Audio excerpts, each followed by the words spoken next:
ত্রয়োদশ জাতীয় সংসদ নির্বাচনকে ঘিরে নারায়ণগঞ্জে রয়েছে 5টি আসন। এই 5টি আসন ঘিরেই কিন্তু নারায়ণগঞ্জ জেলা আহ, কার্যালয়ে কিন্তু আহ, উৎসব মুখর যে পরিবেশ বিরাজ করছে। আজকে আপনাদেরকে জানিয়ে রাখি, নারায়ণগঞ্জ 5টি আসনে সর্বমোট 56 জন এই প্রার্থী এখানে আবেদন করে। 56 জন প্রার্থীর মাধ্যমে 16 জন প্রার্থী প্রাথমিক পর্যায়ে বাছাইয়ে তারা বাতিল ঘোষণা করে। 40 জন প্রার্থী নিয়েই কিন্তু নির্বাচন কমিশন কাজ করছিলেন। এর এর প্রেক্ষিতেই কিন্তু আপিলের মাধ্যমে আরো পুনরায় 10 জন প্রার্থী চূড়ান্ত ঘোষণা হয়। টোটাল 50 জন প্রার্থী নিয়ে নির্বাচন কমিশন কিন্তু নারায়ণগঞ্জ 5টি আসনে এই 50 জন প্রার্থী নিয়ে কিন্তু কাজ করা শুরু করে। এর মাধ্যমে কিন্তু গত এই 20 জানুয়ারি যে প্রত্যাহারের সর্বশেষ দিন, সেই শেষ দিনে কিন্তু 3 জন প্রার্থী নির্বাচন থেকে সরে দাঁড়ানোর ঘোষণা করে। এটা কিন্তু আমাদেরকে জেলা প্রশাসকের কার্যালয় থেকে জানানো হয়েছে। আমরা আপনাদেরকে আরো একটু জানিয়ে রাখি, এই মুহূর্তে নারায়ণগঞ্জে 5টি আসন রয়েছে। 5টি আসনের মধ্যে সর্বমোট 47 জন প্রার্থী তারা কিন্তু নির্বাচন করার জন্য এই মুহূর্তে বৈধভাবে অংশগ্রহণ করছেন। এর ভিতরেও কিন্তু দল বাংলাদেশ জাতীয়বাদী দল বিএনপি এবং স্বতন্ত্র এবং ইসলামিক যে দলগুলো ছিল তারা একত্রিত পোষণ করে কিন্তু যে দলটি ঘোষণা করেছে, তারা কিন্তু ইতিমধ্যে কিন্তু এই আজকে তাদের যেই মার্কা তাদের যেই মার্কা নেওয়ার জন্যই কিন্তু এখানে উপস্থিত হয়েছে জেলা প্রশাসকের কার্যালয়। আমি যদি আপনাদেরকে জানিয়ে দেখায় থাকি, এখানে কিন্তু উৎসব মুখর ভাবে একটা পরিবেশ বিরাজ করছে এবং এখানে কিন্তু শত শত নয় হাজার হাজার সমর্থক কিন্তু তার প্রার্থীদের ঘিরে যেই প্রার্থীরা কিন্তু নিয়ে এসেছে এবং কিছুক্ষণের মধ্যেই কিন্তু এখানে প্রতীকের বরাদ্দ দেওয়া হবে। বিভিন্ন থানা এবং উপজেলা থেকে কিন্তু ইতিপূর্বে এখানে কয়েক শতাধিক নেতাকর্মীরা কিন্তু হাজার হাজার জনতা নিয়ে এই নির্বাচন কমিশনার যে রিটার্নিং অফিসারের কার্যালয় নারায়ণগঞ্জ এইখানে কিন্তু উপস্থিত হয়েছে।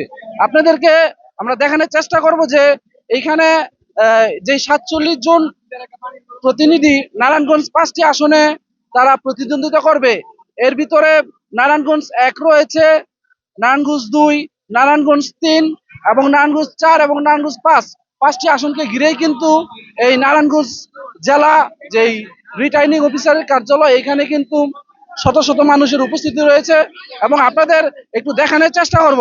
এখানে কিন্তু বিভিন্ন দলের সমর্থকরা কিন্তু এখানে উপস্থিত আছে। আমরা যদি স্থানীয় একজনের সাথে কথা বলে জানতে পারবো যে আসলে এই যে উৎসব মুখর ভাবে যে নির্বাচন 12ই ফেব্রুয়ারি যে নির্বাচন অনুষ্ঠিত হতে যাচ্ছে, আপনি জানেন এখানে সর্বমোট 56 জন প্রার্থী কিন্তু নারায়ণগঞ্জ যে 5টি আসন রয়েছে 5টি আসনে কিন্তু তারা মনোনয়ন দাখিল করেন এবং মনোনয়ন দাখিল করার পর এখানে কিন্তু প্রায় প্রাথমিক পর্যায়ে প্রায় 16 জনকে তারা মনোনয়ন বাতিল করে। তারপরে কিন্তু আপিলের মাধ্যমে পুনরায় তারা কিন্তু 10 জন ফিরে আসে এবং সর্বমোট বর্তমান অবস্থা অনুযায়ী এই 50 জন নমিনেশন সংগ্রহ করেছেন এবং বৈধতা পেয়েছেন। এর ভিতরে গতকালকে 3 জন প্রত্যাহার করেছে, ইসলামী আন্দোলন থেকে 3 জন প্রত্যাহার করেছে। এখন সর্বমোট নারায়ণগঞ্জ যে 5টি আসন রয়েছে 5টি আসনে 47 জন নির্বাচন করবে এবং আজকে প্রতীক বরাদ্দ। আপনি আসলে আসছেন, এই যে প্রতীক বরাদ্দ আপনি আসলে কেমন লাগছে এবং আপনি কার হয়ে কাজ করতেছেন কেমন লাগছে একটু যদি জানাতেন। আপনি জানেন দীর্ঘ প্রায় 15-16 বছর পরে একটা সত্যিকার গণতান্ত্রিক পরিবেশে একটি নির্বাচন অনুষ্ঠিত হতে যাচ্ছে। আর আপনারা জানেন যে আমাদের নারায়ণগঞ্জের 5টি আসন বিগত জাতীয় সংসদ নির্বাচনগুলি, বিশেষ করে আওয়ামী দুঃশাসনের সময়টা বাদে সবসময় বিএনপির অধ্যুষিত একটি অঞ্চল। তারপরে এবার নির্বাচনটা জুলাই বিপ্লবের চিন্তা চেতনার কারণে এবং বিভিন্ন ইয়ের কারণে একটু হার্ড হচ্ছে। সব জায়গায় আমরা ভোটার হিসাব ক্যালকুলেশনটা আমরা একটু হার্ড দেখতে পাচ্ছি। তারপর আমি আত্মবিশ্বাসী যে আমরা সবাই যদি যার যার অঞ্চলে আসনে বিএনপির নেতা কর্মীরা যদি আমরা কাজ করি, ঘরে ঘরে পৌঁছতে পারি, ইনশাল্লাহ 5 আসনই বিএনপি এবং বিএনপি জোট জয়যুক্ত হয়ে ফিরে আসবে। আজকে আপনি যে এই যে এখানে আসলেন, আসলে মূলত আজকে তো প্রতীক বরাদ্দ চলছে। এই প্রতীক বরাদ্দর যে এই প্রতীক গ্রহণ করার পরে যে আনন্দ, এই আনন্দটা আসলে কিভাবে আপনি নিচ্ছেন? আসলে আমি দেখছি, আমি আপনার আওয়ামী লীগের সময়টার আগে যখন নির্বাচন হতো তখনই একই পদ্ধতিতে নির্বাচনের মার্কা পাওয়ার পর আনন্দ, মার্কা পাওয়ার পর দলবল নিয়ে যার যার ইউনিটিতে কাজ করা, একটা আনন্দ উৎসবমুখর একটা নির্বাচনের পরিবেশ সৃষ্টি। আর আপনারা জানেন এইবার নির্বাচন কমিশন যথেষ্ট হার্ড মানে নিয়মতান্ত্রিকতার ভিতরে নির্বাচনটি করাচ্ছে। তারপরও 7 তারিখ পর্যন্ত আমার বিশ্বাস আমরা সবাই উৎসাহ উদ্দীপনার মধ্যে প্রতিটি ঘরে ঘরে ভোটারের ঘরে ঘরে পৌঁছবো এই আশাবাদ ব্যক্ত করে আমাদের বিজয়, ধানের শীষের বিজয় আমরা ছিনিয়ে আনবো ইনশাল্লাহ। তারেক জিয়ার সালাম নিন, ধানের শীষে ভোট দিন। ধানের শীষে ভোট দিন, তারেক জিয়ার সালাম নিন। দর্শক, আমরা আপনাদেরকে জানাইলাম এখানে কিন্তু এই একজন সমর্থক, বাংলাদেশ জাতীয়বাদী দল বিএনপির যে সমর্থিত একজনের সাথে কথা বললাম। উনি কিন্তু তার যে এই উদ্দীপনা, যে উৎসব মুখর যে দিন, এই দিন উপলক্ষে যে উনি কিন্তু আমাদেরকে এমনই জানালেন যে আসলে 17 বছর পর যে নির্বাচন হতে যাচ্ছে, ওনার এই নির্বাচনকে ঘিরেই কিন্তু যে প্রতীক বরাদ্দের যে অনুষ্ঠান, যে আনুষ্ঠানিকতা, এটাকে কিন্তু তারা একটা উৎসব মুখর দিন হিসাবে নিয়েছে। এবং তারা কিন্তু কর্মী এবং সাধারণ মানুষের সাথে কথা বলে যতটুকু জানলাম, তাদেরকে কিন্তু এই যে আজকে যে 12 তারিখে যে নির্বাচন, এই নির্বাচন ঘিরে কিন্তু তাদের একটা উৎসব মুখর দিন পালিত হচ্ছে। এবং তারা কিন্তু এই মানে বিভিন্ন দল থেকে আসছে। আমরা যদি আরেকজন আছে এখানে কথা বলার চেষ্টা করবো। আসলে এই আজকে যে একটা যে প্রতীক বরাদ্দর দিন, আসলে আপনার কেমন লাগছে যে প্রতীক বরাদ্দ? আলহামদুলিল্লাহ, অনেক ভালো লাগতেছে। এবং আমাদের যে প্রার্থী আছে মনির হোসেন কাসেমি সাহেব, বিএনপি জোট থেকে উনি নমিনেশন পেয়েছেন। তো আমরা ওনার প্রতীকের জন্য আসছি, ইনশাআল্লাহ খুব আনন্দ লাগতেছে। আপনারা এই যে নেতাকর্মী নিয়ে যে আসলেন, এই যে জি। উৎসব মুখর দিন, এই দিনটি আসলে কেমন লাগছে? আসলে মূলত জি, আলহামদুলিল্লাহ খুব ভালো লাগতেছে, খুব আনন্দ অনুভব হচ্ছে আর কি। কোনো প্রকার অপ্রীতিকর ঘটনা আপনারা না, আলহামদুলিল্লাহ এখন পর্যন্ত আমরা কোনো অপ্রীতিকর ঘটনা, বাহিনীর কেমন? আইন শৃঙ্খলা বাহিনী যথাযথ জায়গায় আলহামদুলিল্লাহ ভালোভাবে আছেন। এখন পর্যন্ত কোনো ধরনের বিশৃঙ্খলা আমরা দেখি নাই। দর্শক, আমি আপনাদেরকে একটু জানিয়ে রাখি, নারায়ণগঞ্জ রিটার্নিং অফিসারের কার্যালয় থেকে যে অবস্থানটা আপনাদের দেখাচ্ছি, এইখানে কিন্তু হাজার হাজার যে কর্মী, তারা কিন্তু এখানে উপস্থিত হয়েছে। এখানে প্রশাসনের কঠোর নজরদারির মাধ্যমে এখনো পর্যন্ত কোনো প্রকার অপ্রীতিকর ঘটনা ছাড়াই। কিন্তু আরো একটু জানানোর চেষ্টা করছি, এই যে উপরে নিচে যে শত শত মানুষ, তাদের সকলের কিন্তু একটাই চাওয়া, এইখানে কিন্তু তারা আসছে যে তাদের প্রার্থী, তাদের পছন্দের প্রার্থী যে প্রতীক, এই প্রতীক বরাদ্দর পরেই কিন্তু তারা একটা আনন্দ সভা নিয়ে বাড়িতে ফিরবে, এই আশা ব্যক্ত করেই কিন্তু এখানে হাজার হাজার মানুষ উপস্থিত হয়েছে নারায়ণগঞ্জ 5টি আসন থেকে। বিশেষ করে 2500 রূপগঞ্জ, সোনারগাঁ, বন্দর এবং নারায়ণগঞ্জ সদর, ফতুল্লা, সিদ্ধিরগঞ্জ থানার কিন্তু অসংখ্য নেতাকর্মী এখানে উপস্থিত হয়েছেন। আমরা একজন হাত পাকা মার্কার যে কর্মী, তার সাথে কথা বলার চেষ্টা করব। আসলে আপনি এই যে হাত পাকা মার্কা নিয়ে আপনি আসছেন, আপনাদের যে প্রতীক বরাদ্দের দিন আজকে, আসলে এই যে এই দিনটিকে ঘিরে আপনার কেমন লাগতেছে যে আজকে প্রতীক বরাদ্দ হবে আপনাদের নির্বাচনে? আজ কি কয় আমাদের হাত পাখা চাইরা শোনার ইসলামী হোসেন সিরাজি সাহেবের হাত পাখা মার্কা পাইবো ইনশাল্লাহ। আমরা খুব খুশি এবং চাইরা শোনে হাত পাখা বিপুল বড় বিজয় হবে ইনশাল্লাহ ইনশাল্লাহ। এই যে আমরা একজনের সাথে কথা বললাম, এই মাত্র কিন্তু উনি আমাদেরকে জানালেন যে এই হাত পাকার যে কর্মী সমর্থকরা আছেন, তারা কিন্তু আনন্দ উদ্দীপনার মধ্যে দিয়ে এখানে কিন্তু আসছেন। এবং তারা কিন্তু যে ওই প্রতীক বরাদ্দের যে দিন, এই দিনটি কিন্তু তারা কিন্তু খুবই আনন্দ নিয়ে এই ওই আনন্দ নিয়ে একজন আসছে। আমরা কিন্তু একজন ধানের শীষের একজন এটিএম কামাল, যিনি দীর্ঘদিন যাবত রাজপথে ছিলেন, ওনার সাথে আমাদের এখানে সুজন্য সাক্ষাৎ হয়ে গেল। আমরা তার অভিমত এবং এই যে প্রতীক বরাদ্দের দিন হিসাবে তার কাছে আসলে জানবো, আসলে এই যে নারায়ণগঞ্জে যে 5টি আসন রয়েছে, 5টি আসনকে ঘিরেই কিন্তু নির্বাচনের একটি ব্যাপক উদ্দীপনা রয়েছে। এর ভিতরে আপনাদেরকে বলে রাখি, আপনারা জানেন এখানে কিন্তু সর্বমোট 56 জন নির্বাচন করার জন্য অংশগ্রহণ করেছে। এবং প্রাথমিক পর্যায়ে কিন্তু 16 জনকে বাতিল করে 40 জনকে এখানে নির্বাচন কমিশনে নিয়েছে। আমরা সরাসরি তার কাছ থেকে জানবো আসলে তার প্রার্থীটা, এবং তিনি আসলে এই যে প্রতীক বরাদ্দের দিন হিসেবে কেমন একটা দিন যাচ্ছে একটু জানতে চাচ্ছিলাম। বিসমিল্লাহির রহমানির রহিম। আমরা 16 বছর রাজপথে লড়াই করেছি দেশনেত্রী বেগম খালেদা জিয়ার নেতৃত্বে এদেশের মানুষের ভোটাধিকারের জন্য, গণতন্ত্রের জন্য। এখন আজকে থেকে আরেকটি নতুন লড়াই আমাদের শুরু হলো। আমরা সকল মান অভিমান রাগ দুঃখ ভুলে এখন ধানের শীষকে বিজয়ী করার জন্য সকলে ঐক্যবদ্ধভাবে কাজ করব। এটা হচ্ছে আমাদের জন্য একটি নতুন লড়াই। ভোটাধিকার আমাদের প্রয়োগ করার মাধ্যমে আমরা ধানের শীষকে বিজয়ী করলেই আমাদের দল বিজয়ী হবে, দেশনেত্রী বেগম খালেদা জিয়া বিজয়ী হবে, শহীদ জিয়াউর রহমান প্রেসিডেন্ট, আমাদের স্বাধীনতার ঘোষক, তিনি বিজয়ী হবেন, আমাদের দেশ বিজয়ী হবে, গণতন্ত্র বিজয়ী হবে। এখন ধানের শীষের পক্ষে আমাদের সকলেরই একযোগে ঝাঁপিয়ে পড়তে হবে এবং এই ভোটের মাঠে ভোটের উৎসবে আমাদের সেই গণতন্ত্রের লড়াইয়ের মতোই আমাদেরকে এগিয়ে যেতে হবে। আমাদেরকে ধানের শীষকে বিজয়ী করাই হচ্ছে আমাদের একমাত্র এখন গন্তব্য। জি ধন্যবাদ। আমরা কিন্তু জানলাম যে বাংলাদেশ জাতীয়বাদী দলের একজন প্রবীণ সমর্থক, এই সমর্থকের কাছে জানলাম যে আসলে এই যে অবস্থান, আসলে আপনার কি মনে হচ্ছে যে নির্বাচন ঘিরে আর অল্প কিছুদিন পরে, আজকে যদি প্রতীক বরাদ্দ হয়, কালকে থেকেই কিন্তু প্রচারণা শুরু করতে পারবে প্রার্থীরা। আসলে যে অল্প সময়ের মধ্যে প্রার্থীরা মাঠটা কিভাবে গুছাবে, বা আপনাদের যে দল, এই দলের যে অবস্থান আসলে কেমন বর্তমানে নারায়ণগঞ্জ 5টি আসনে যদি বলতে। আসলে আমাদের দল এটা তো বলার অবকাশ রাখে না, এটা একটা মহাসাগর। এই দলের জন্য এই সময়ের মধ্যে নির্বাচনের মাঠে এবং আমাদের যারা ভোটার আছে তাদেরকে কেন্দ্রে নিয়ে যাওয়াটা এটা আমাদের জন্য কোনো কঠিন বিষয় না। আমাদের সারা দেশের কোটি কোটি আমাদের যারা কর্মী আছে তারা এখন রাত দিন কাজ করে ভোটের দিনকে একটি ভোটের উৎসবে পরিণত করে ইনশাআল্লাহ ধানের শীষকে বিজয়ী করবে। জি ধন্যবাদ ধন্যবাদ। আমরা কিন্তু আরো দু একজনের সাথে কথা বলে জানবো আসলে এই যে বর্তমান যে অবস্থান, তাদের কাছ থেকে তাদের আসলে এই যে নির্বাচন ঘিরে যে প্রচারণার যে দিন, এই প্রচারণার দিনে কিন্তু উৎসব মুখর ভাবে নেতাকর্মীরা কিন্তু এখানে উপস্থিত হয়েছেন। আমরা বিসমিল্লাহির রহমানির রহিম। আল্লাহর দরবারে শুকরিয়া, আমি হরিণ মার্কা পেয়েছি। আমি আশা করি নারায়ণগঞ্জ 4 আসনের সকল জনগণ ভোটাররা আমাকে হরিণ মার্কায় ভোট দিয়ে নির্বাচিত করবেন।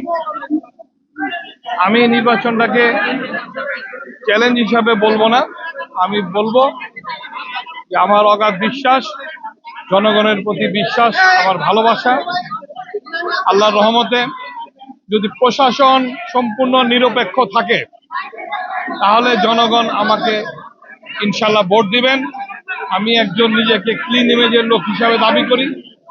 আমি দেশ ও জনগণের স্বার্থে, বিশেষ করে নারায়ণগঞ্জ 4 আসনের দীর্ঘদিনের যে সমস্ত দুরবস্থা, জলবদ্ধতা এবং যে অবস্থা চলছে, আমি নির্বাচিত হলে আমি এই সমস্ত সমস্যার সমাধান করব ইনশাল্লাহ। আমি মনে করি নারায়ণগঞ্জ 4 জনগণের কাছে আমি প্রত্যাশা করি, তাদের সহযোগিতা কামনা করি, দয়া করে আমাকে একটিবারের জন্য আপনি ভোট দিয়ে নির্বাচিত করেন। আপনাদের সবাইকে সাথে নিয়ে ইনশাল্লাহ এই এলাকার উন্নয়ন সাধন করব। ধন্যবাদ সবাই। আমি সে ব্যাপারে কিছু বলতে পারছি না, এই জন্য যে দল যারা পরিচালনা করে তাদের উপর এটা নির্ভর করে। আমাকে তো 30 তারিখে ম্যাডামের যেদিন জানাজা হচ্ছে সেদিনে আমাকে বহিষ্কার করা হয়, কিন্তু অন্যদেরকে কেন করা হয় না সেটা আমি জানি না, সেটা তারা তাদের বিষয়, নেতৃবৃন্দ বুঝতে পারবে। আলহামদুলিল্লাহ, ইসলামী আন্দোলন বাংলাদেশ সারা বাংলাদেশে কাজ করে যাচ্ছেন। স্বাধীনতার 54 বছরে মানুষের যে একটা আশা আকাঙ্ক্ষা ছিল, এই জুলাই 24 বিপ্লবের পরে মানুষের আশা আকাঙ্ক্ষার প্রতিফলন ঘটানোর জন্য ইসলামী আন্দোলন বাংলাদেশ সারা বাংলাদেশে কাজ করে যাচ্ছে। তাই টেকনাফ থেকে তেতুলিয়া, রূপসা থেকে পাতুলিয়া, সারা বাংলার মানুষ বলে সব সব সব মার্কা দেখা শেষ, হাত পাকার বাংলাদেশ। ইনশাআল্লাহ আমরা এই 11 দলীয় জোট থেকে বাইর হয়ে সারা বাংলাদেশের মানুষ মিষ্টি বিতরণ করছে। ইসলামী আন্দোলন উজ্জীবিত অবস্থায় আছে ইনশাআল্লাহ। জি ধন্যবাদ। আপনাদের যে আসলে আপনারা যে নির্বাচন ঘিরে আপনাদের যে ইসলামী আন্দোলন যে দলটি নারায়ণগঞ্জ প্রায় কয়েকটি 5টা আসনে আপনারা নির্বাচন করতে যাচ্ছেন। আলহামদুলিল্লাহ। 5টা আসনে যে নির্বাচন, আপনার কি মনে হচ্ছে যে 5টি আসনে যে নির্বাচন, আপনাদের বর্তমান মাঠের যে অবস্থা আপনার কেমন মনে করছেন? 5টি আসন থেকে আপনারা। আলহামদুলিল্লাহ, বাংলার মানুষ 92% মুসলমান যে দেশে বসবাস করে সেই দেশে মানুষ ইসলাম অনুযায়ী রাষ্ট্র ক্ষমতা দেখতে চায়। অতএব ইসলামী আন্দোলন ছাড়া শরিয়া ভিত্তিক রাষ্ট্র পরিচালনা করা দ্বিতীয় কোনো দল নাই। ইসলামী আন্দোলন ছাড়া শরিয়া ভিত্তিক রাষ্ট্র পরিচালনা করার জন্য আপনার হলো অন্য কোনো দল নাই। অতএব নারায়ণগঞ্জ 5টি আসনে বিপুল ভোটে হাত পাকা বিজয় করবে। জি ধন্যবাদ আপনাকে। জি, আলহামদুলিল্লাহ আমরা আজকে নারায়ণগঞ্জ 5-এ মুফতি মাসুম বিল্লাহ ভাইয়ের যে প্রচারণা আসছে, আলহামদুলিল্লাহ আমাদের মাঠ সমাগম, আমরা আজকে আমাদের প্রতীক নিয়ে ইনশাল্লাহ বের হবো ইনশাল্লাহ। ইসলামের পক্ষে, দেশের পক্ষে, মানবতার পক্ষে মহতারাম বিশ্বাবুজুর চরমনায় মনোনীত নারায়ণগঞ্জ 5 আসনে মুফতি মাসুম বিল্লাহ ভাইয়ের পক্ষে আজকে আমরা জোয়ার সৃষ্টি করবো ইনশাল্লাহ। সবাই মিলে ইনশাল্লাহ আমরা হাত পাখার পক্ষে, ইসলাম দেশ মানবতার স্বার্থে ইনশাল্লাহ আমরা কাজ করব। কোনো দ্বিধা ইনশাল্লাহ আমাদের আমরা কোনো পিছপা হবো না ইনশাল্লাহ। আমরা ইনশাল্লাহ আমরা পিছপা হবো না ইনশাল্লাহ। আমরা আমাদের শক্তি কাঙ্ক্ষিত বিজয় নিয়ে ইনশাল্লাহ আমরা ঘরে ফিরবো ইনশাল্লাহ। আমরা নেতা নয়, নীতির পরিবর্তন চাই। আমরা ক্ষমতা রাজনীতি করি না, আমরা ইবাদতের রাজনীতি করি।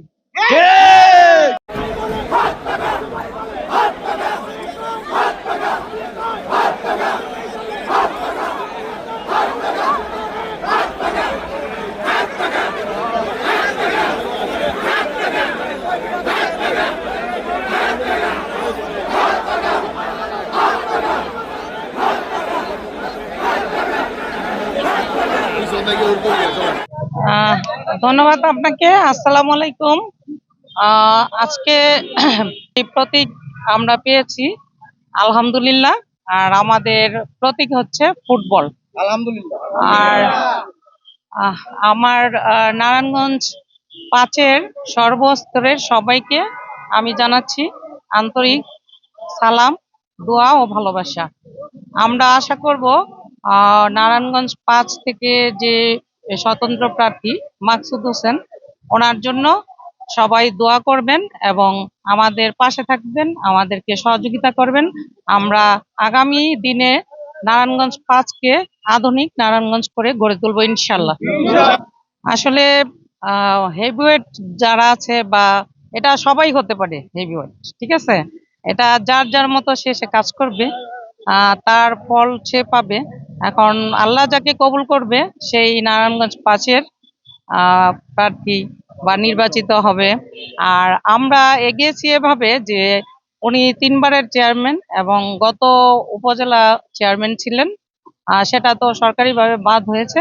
সেই জন্য ওই জনগণ যারা ওনাকে নির্বাচিত করেছিল উপজেলার, সেই জনগণ তাদের মাধ্যমেই আমাদের এই যে সংসদ সদস্য হতে হয়েছে।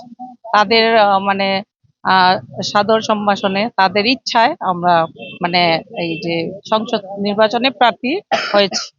তাদের অনেক ভালোবাসা, তারা অনেক পছন্দ করে মাকসুদ চেয়ারম্যানকে, তারা আন্তরিকভাবে ভালোবাসে। আর আমাদের আল্লাহর রহমতে অনেক ভালো অবস্থা।